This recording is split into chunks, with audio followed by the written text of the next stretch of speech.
यो भव्यं च भूतं च सर्वं यश्चादितिष्ठति स्वर्यस्य न चेतस्य केवलं तस्मै ज्येष्ठाय ब्रह्मणे नमः। मेरे विद्यालय के प्रांगण में उपस्थित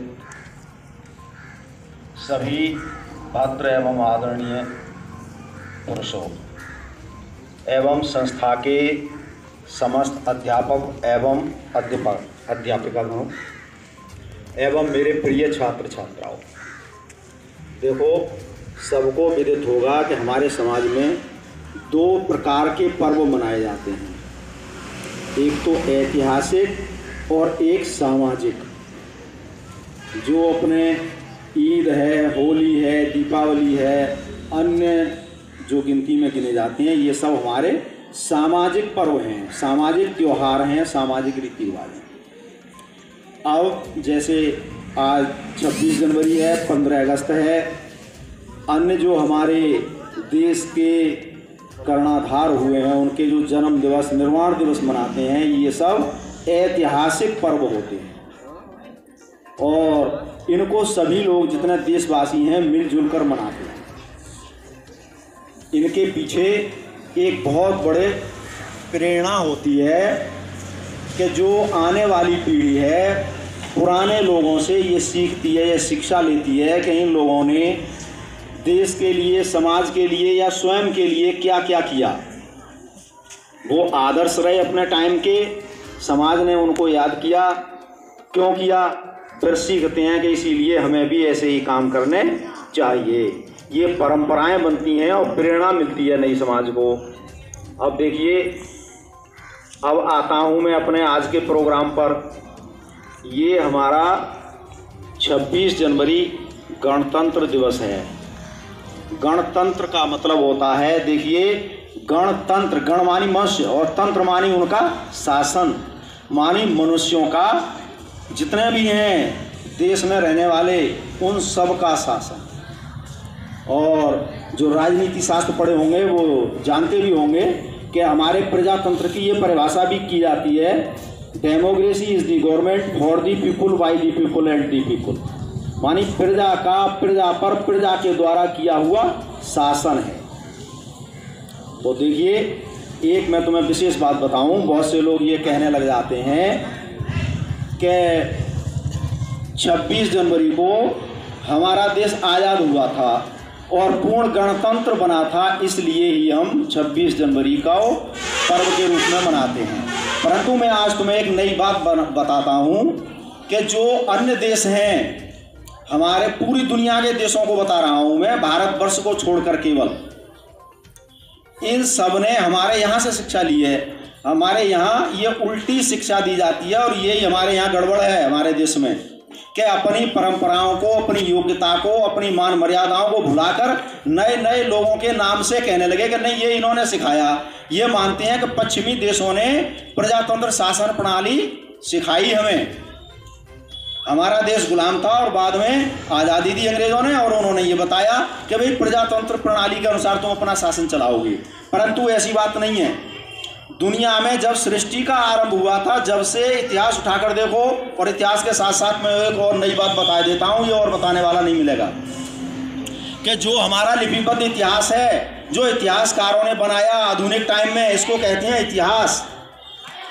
और खासकर हमारे पुराणों की अवहेलना की जाती है कि ये तो गडरियों की थे, पुराण बेकार है, निरर्थक हैं, और हमारे समाज के लोग ज़्यादातर उनकी अवहेलना करते हैं।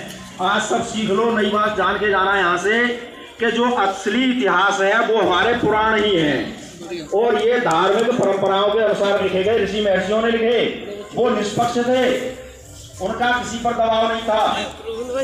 उन्होंने जो लिखा वो सत्य लिखा। भाषा जरूर उनकी रहस्यपूर्ण है और बाद के इतिहासकारों ने जितने इतिहास लिखे हैं वो सही नहीं है। वो क्यों नहीं है? कि वो शासन सत्ता के दबाव में लिखे गए और तलवारों की छाया में लिखे गए। अगर कोई इतिहासकार स्वयं अपने आप उसमें कुछ भी जोड़ने की हिम्मत रखता तो उसको सजा और फांसी तक की हो सकती थी। इसलिए कुछ लिखता ही नहीं था।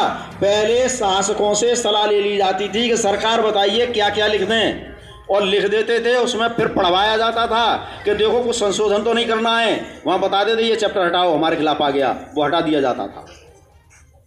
तो माता की, भारत माता की। मंच पर कार्यक्रम के आदरणीय अध्यक्ष, इस विद्यालय के संस्थापक प्रबंधक आदरणीय श्री जीशुग्राम यादव जी,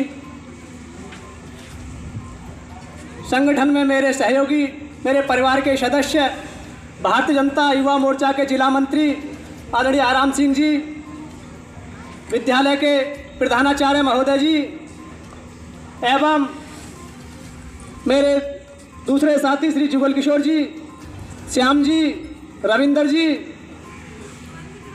एवं आदरणीय मंच और इस विद्यालय में आप सबको शिक्षा ग्रहण कराते ऐसे आदरणीय शिक्षक एवं शिक्षिकाएं और मेरे सामने इस विद्यालय के प्रिय छात्रों और छात्राएं, आज हमें सभी ज्ञात है कि आज देश के कोने कोने में ये त्योहार बड़े धूमधाम के साथ मनाया जा रहा है। जानकारी मुझे लगता है अधिकांश को है, परंतु त्योहार ही ऐसा है, पर्व ही ऐसा है कि इस पर प्रकाश डालने की आवश्यकता है। उसका एक कारण ये है, अभी हम त्रेता युग में जाएंगे तो ध्यान में आता है लाखों वर्ष पहले का विषय है भगवान राम का, और हम लाखों वर्षों से भगवान राम का मंचन करते आ रहे हैं, सुनते आ रहे हैं। उसका एक ही कारण है प्रिय भाई और बहनों, कि भगवान राम को कहीं हम भूल ना जाएं।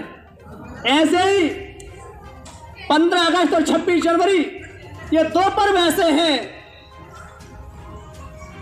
जिन्हें हम प्रत्येक वर्ष बड़ी धूमधाम के साथ इसलिए मनाते हैं, जिन लोगों ने, जिन महापुरुषों ने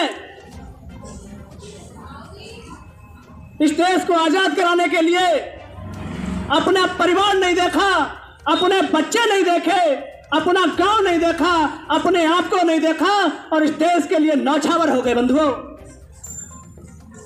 उनकी याद में कहीं हम उनको भूल नहीं जाएं, इसलिए त्योहार बड़े धूमधाम के साथ आने वाली पीढ़ियां भी इन्हें मनाते रहें। कहते हैं इस देश के अंदर अगर हम इतिहास पर नजर डालेंगे और घर परिवार में अपने माताएं, पिताएं, दादा दादी, नानी नानों से पूछेंगे और या पूछते होंगे, कभी ध्यान में आता है तो एक कहावत आती है कि शाम की खाने के बाद लोग सुबह को भूल जाते हैं। यह कहावत है, बड़ी प्रसिद्ध कहावत है, यह बिल्कुल सत्य है। इसलिए कार्यक्रम उन महापुरुषों को याद करने के लिए हम यह कार्यक्रम करते हैं बंधुओं। 15 अगस्त 1947 से पूर्व अगर हम भारत के इतिहास पर नजर डालेंगे मोटी मोटे, तो ध्यान में आता है कि भारत हजारों वर्षों तक गुलाम रहा। ये भारत जब सृष्टि की रचना हुई तब से यह भारत है, तब से ही अपनी संस्कृति है, परंतु ध्यान में आता है यह भारत कभी विश्व गुरु होता था। यह भारत दुनिया को दिशा और दशा देने का काम करता था। कहते हैं भारत में 7 लाख से ज्यादा गुरुकुल हुआ करते थे, अब से लगभग 300-400 वर्ष पहले। यह कहते हैं प्रत्येक गांव में गुरुकुल की व्यवस्थाएं थी। यह जो अपना विद्यालय है, यह विद्यालय पहले ऐसे प्रकार के नहीं होते थे, गुरुकुल के विद्यालय होते थे। इतिहासकार कहते हैं अगर किसी देश को गुलाम बनाना है, किसी देश को पंगु बनाना है, तो इसकी शिक्षा नीति को बदल देना चाहिए बंधुओं। ये भारत विश्वगुरु हुआ करता था। आप सब पढ़ते आ रहे होंगे, सुनते आ रहे होंगे कि भारत सोने की चिड़िया भी हुआ करता था। फिर ये किसकी नजर लगी बंधुओं? ये साल तक उन्होंने शासन किया, इस देश को लूटने खसोटने का काम किया। इस देश पर अगर हम लगभग 2000 वर्ष पहले जाएंगे तो ध्यान में आता है इस देश पर यवनों ने शासन किया, इस देश पर हुड़ों ने शासन किया, इस देश पर शकों ने शासन किया, इस देश में मुगलों ने शासन किया, इस देश में अंग्रेजों ने शासन किया। इसका सिर्फ एक ही कारण था, जो भारत में रहने वाले मूल लोग संगठित नहीं थे। लगभग 1600 ईस्वी में इंग्लैंड से कुछ लोग आते हैं व्यापार की दृष्टि से, भारत पर व्यापार करने की दृष्टि से, और उन्होंने व्यापार अपना धीरे धीरे बढ़ाया। और व्यापार बढ़ाने के बाद उनके ध्यान में एक विषय आया कि यहां के जो राजा थे वो आपस में लड़ रहे थे, एक दूसरे की लड़ाइयां हो रही थी। अंग्रेजों ने ध्यान लगाया और कहा इस देश पर शासन करना तो बहुत सरल है। बंधुओं, व्यापार करने एक व्यक्ति आता है और व्यापार की दृष्टि से आया हुआ व्यक्ति ने लगभग 200 से वर्ष ज्यादा इस देश पर शासन किया। 200 वर्षों तक शासन हुआ। 1857 में इस देश के नौजवानों के मन में, इस देश के माताओं बहनों के मन में, इस देश के युवाओं के मन में एक विचार आया कि हमको अब स्वतंत्र होना चाहिए। हम किसी की रास्ता क्यों स्वीकार करें? 1857 में एक चिंगारी उठी और 1857 से 1947 तक लगभग 90 सालों तक इस देश में संघर्ष होते रहे, लड़ाइयां होती रही। कभी आंदोलन हल्का हुआ, कभी भारी हुआ, परंतु 90 वर्षों तक निरंतर संघर्ष चलता रहा। 90 वर्षों के संघर्ष के बाद लगभग 7 लाख से ज्यादा क्रांतिकारियों ने इस देश के लिए बलिदान दिया और 1947 15 अगस्त को हमारा देश अंग्रेजी दास्ता से मुक्त हो जाता है।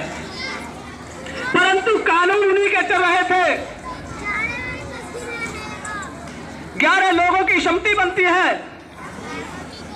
उसमें बाबा भीमराव अंबेडकर जी, डॉक्टर राजेंद्र प्रसाद जी इत्यादि लोग थे कमेटी में, और उन्होंने विचार किया हमारा संविधान अलग होना चाहिए।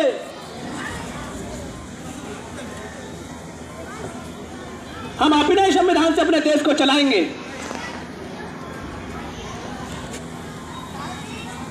1950 26 जनवरी का दिन था। संविधान देश में लागू होता है। अंग्रेजी हुकूमत चली जाने के बाद जो उनका कार्य को 26 जनवरी के दिन, आज ही के दिन हमारा संविधान लागू होता है। दुनिया के तमाम देशों ने कहा ये भारत लोकतांत्रिक देश कैसे बन जाएगा? इस भारत के करोड़ों करोड़ों लोग किसी कागज पर हस्ताक्षर करने होते हैं तो अंगूठा लगाकर हस्ताक्षर करते हैं। एक लोकतांत्रिक देश कैसे बन सकता है? भारत के साथ लगभग 12 देशों ने लोकतंत्र अपनाया था। पिछले 73-74 वर्षों में दुनिया के तमाम देशों से लोकतंत्र समाप्त हो गया, परंतु भारत आज भी बड़ी मजबूती के साथ लोकतंत्र देश बना खड़ा। यह भारत की ताकत है, यह अनपढ़ लोगों की भी ताकत है। कारण है भारत में रहने वाला प्रत्येक व्यक्ति आस्थावान है। बंधुओं, यह है विषय। अपने आदरणीय प्रबंधक महोदय जी ने बहुत अच्छा विषय दिया कि भारत की संस्कृति को तोड़ने मरोड़ने का काम हजारों वर्षों से देश में होता रहा है। संस्कृति टूटने के बाद भी आज हम बड़ी मजबूती के साथ खड़े हैं। अखंड भाजपा पर दृष्टि डालेंगे तो भारत के पड़ोसी देश जैसे श्रीलंका, म्यांमार, भूटान, बांग्लादेश, पाकिस्तान, अफगानिस्तान, ये सब भारत का हिस्सा हुआ करते थे।